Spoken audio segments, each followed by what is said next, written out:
Hi there, this is Jamie Lusher, the Literacy Coordinator for Worthington Schools, and I'm going to talk through the third grade reading guarantee, what we commit to and what we comply with, and the supporting documents that the district has produced and given to reading teachers, building principals, and classroom teachers as we search for the best possible way to maintain the integrity of best practices while we comply with the state's requirement of the third grade reading guarantee and the processes therein.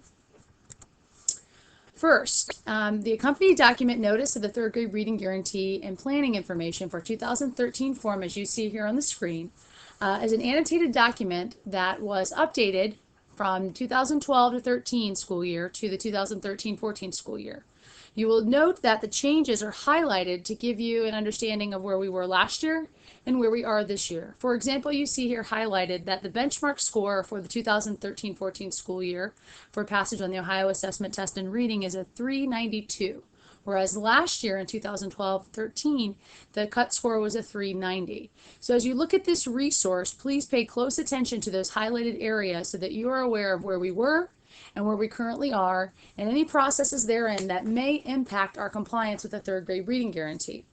If you have that document at hand and you flip to the second page, you will see a large portion of this document is highlighted.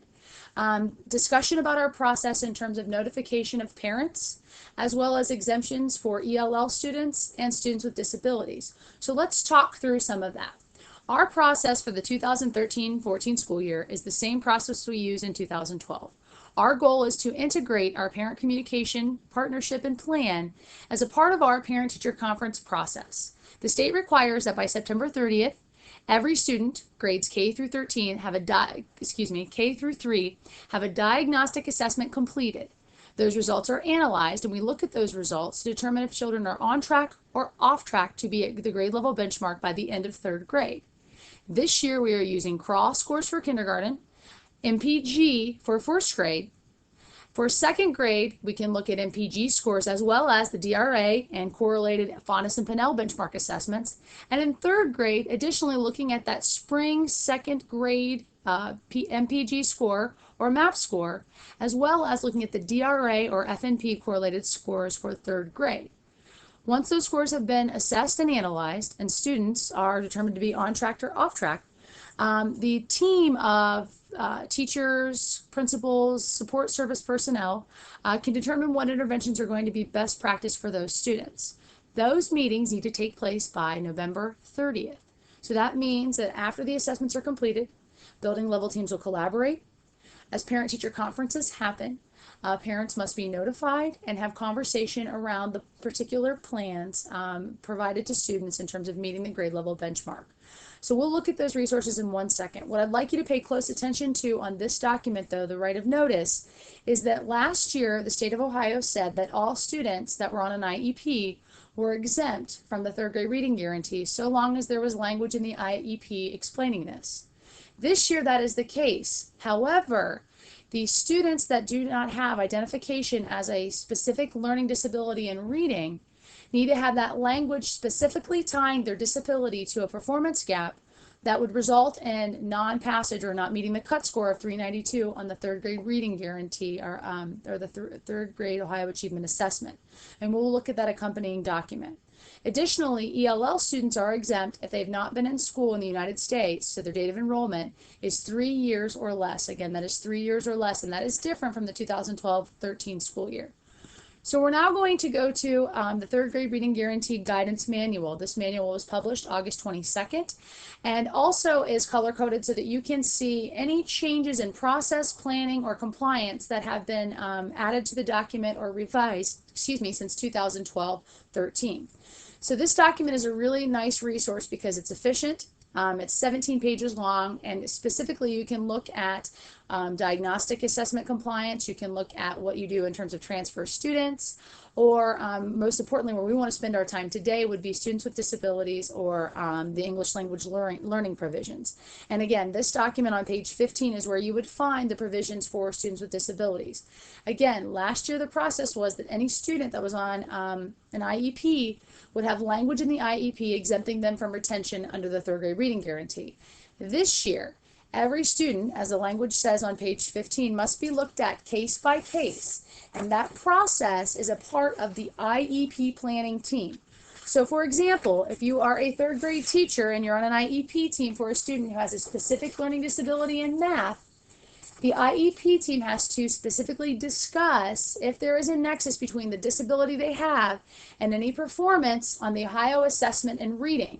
So you would look at last year's data, you would look at the current data that you have about the student, and you would make sure that you have language specifically tying, if you believe it to be true as an IEP team, specifically tying their discrepancy or learning disability to a performance gap on the Ohio Achievement Assessment. Okay, so they are not automatically exempt if they're on an IEP. A student could have an IEP for speech services. It could be OT. It could be PT. It could be that the child is other health impaired for another reason, but performs beautifully in reading.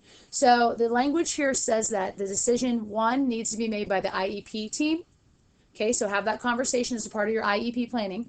Two, that the actual language needs to be within the document of the IEP, specifically tying the disability to the exemption under the third grade reading guarantee in terms of the retention, okay? And that these situations must be reviewed and discussed based on the individual and unique needs of the student. And ultimately, if approved, would remove the student entirely from all requirements of the legislative mandate under the third grade reading guarantee.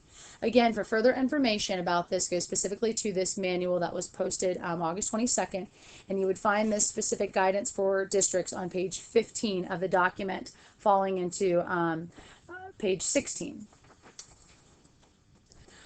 Here on the screen, you see the notification letter. Okay, this letter can be crafted to meet the needs of any individual building, so it may take the shape of any of the 11 elementaries that we have in the Worthington City Schools.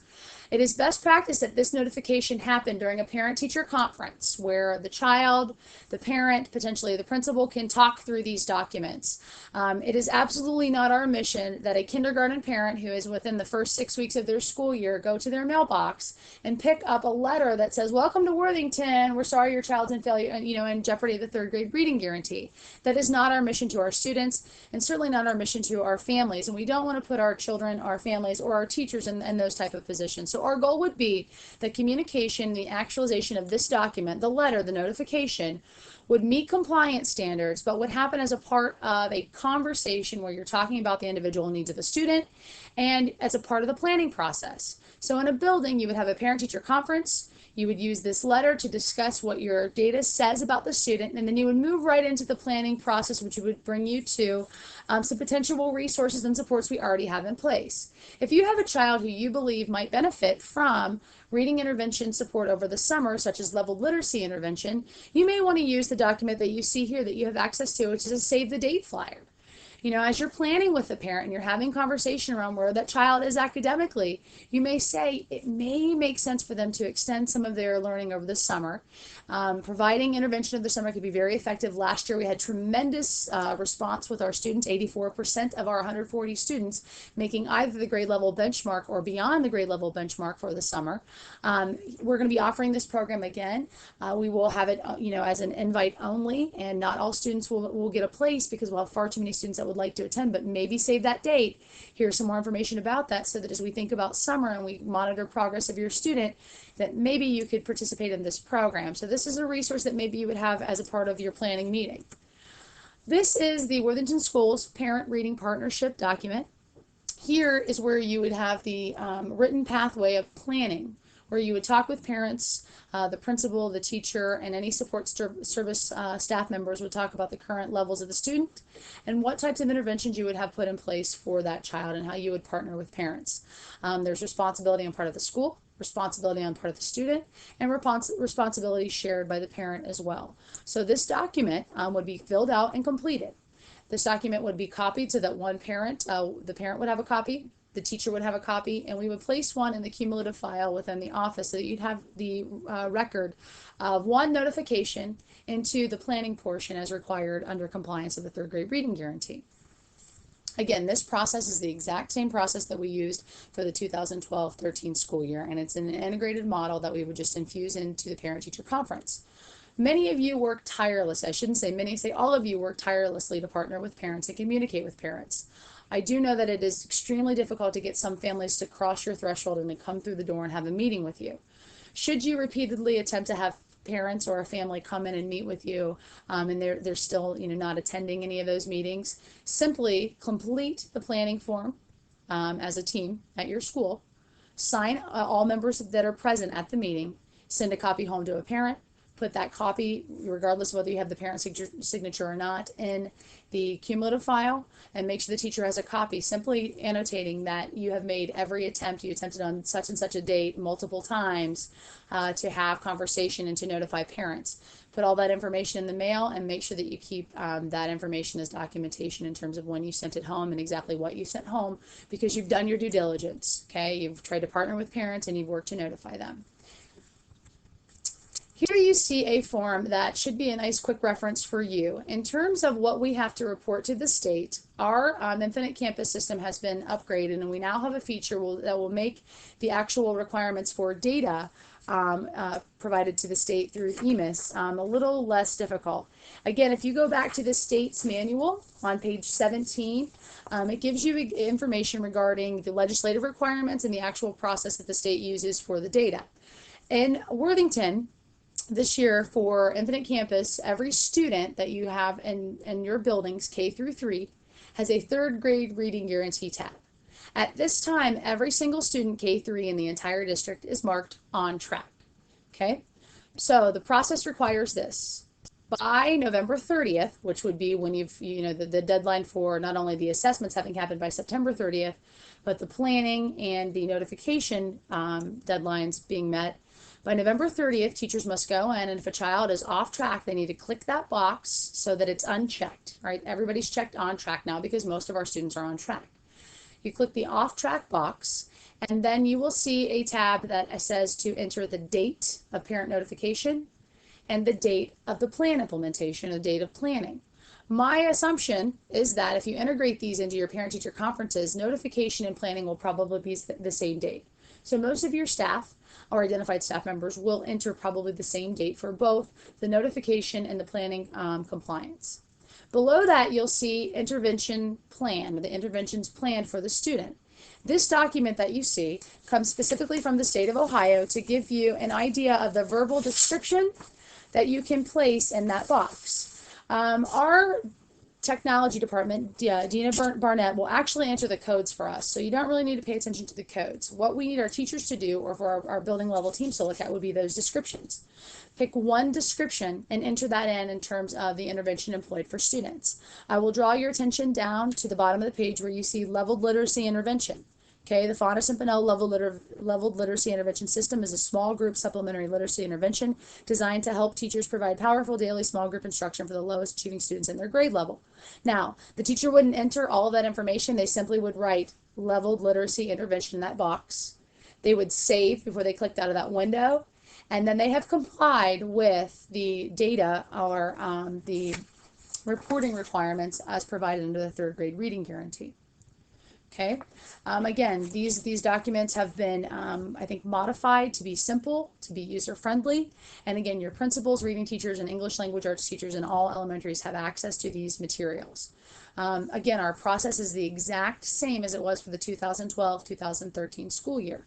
But should you have any questions and you'd like to walk through this further, both verbally or in person, I'm happy to do so. Again, this is Jamie Lusher, the Literacy Coordinator for Worthington Schools. 3 big things I want you to remember about these documents. The first is that notice of right to know simply gives you the updates from where we were last year to where we are this year. The big rocks there, we went from a 390 to a 392 cut score, and there have been some changes in the language that the state now talks about with students with disabilities. So we want to be mindful of that as a part of our IEP planning. Additionally, the second portion of these documents is again to support your process. You have the resources to put the parent plan and partnership in place for students. You have a resource to save a date for a potential reading intervention over the summer. And you also have a letter that you can walk through verbally with parents as a part of your parent-teacher conference. Again, the goal would not be that a family picks up these letters from the mailbox without having conversation with the folks that need the most of them, which are the teachers and principals at each elementary. And finally, you have a resource to help really streamline and make efficient use of your time in terms of the reporting process. As you can see, the state requires very little in terms of what we actually enter in the data management system. So it's simply whether the student is on track or off track, the date of notification, the date of planning, and then a very succinct description of the interventions provided. Okay. If you have any questions, don't be afraid to contact me, and just remember that we are complying to what we really need to make sure that we are maintaining the spirit of the legislation, but we're committing to really holding sacred best practice and integrating these compliance measures with what we know are meeting the needs of partnering effectively with our families and our students. So thanks so much for all you do. Word.